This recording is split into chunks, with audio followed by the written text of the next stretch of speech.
Mad Munchkin Snackage, Episode 8, Disney's Fluppy Dogs. This 1 hour long special is remembered fondly by most who saw it back in its release in 1986, and I can see why.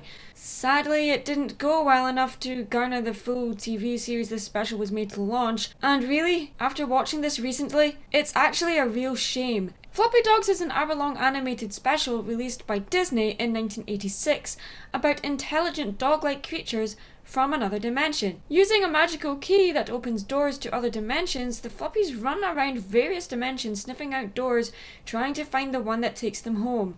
Eventually, they find their way to our own world and are mistaken for ordinary dogs. Kinda odd, since their colours would kinda be a dead giveaway to tell anyone they're not normal dogs. Not to mention they have hands instead of paws. Yeah, no one notices this, of course. A pretty interesting premise that has a lot of potential. Unfortunately, it was difficult to determine which character was which, as they all looked too similar, other than their model colour.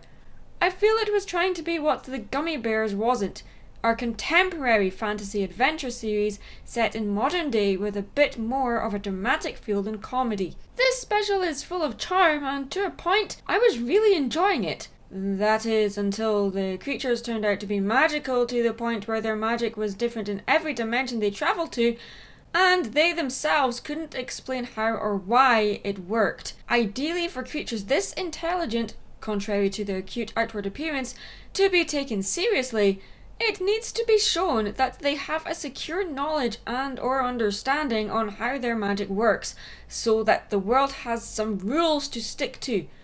Or at least know but don't tell, like a secret. It would have given the show a little more mystery and made the Fluppies far more interesting. It's never explained how they managed to get lost in alternate dimensions, which is a real shame. If the show had a little more of a stronger foundation, variations on the designs on the Fluppies themselves, and just tightened up the story a little here and there, it would have worked better. I kind of see why this wasn't received well. I can't really remember any of the characters' names. The animation was okay for Disney TV standards and the voice acting was tolerable. Maybe the visual style wasn't quite right for what this special was trying to do. Maybe if it had a little more of an edge to it, it would have done far better.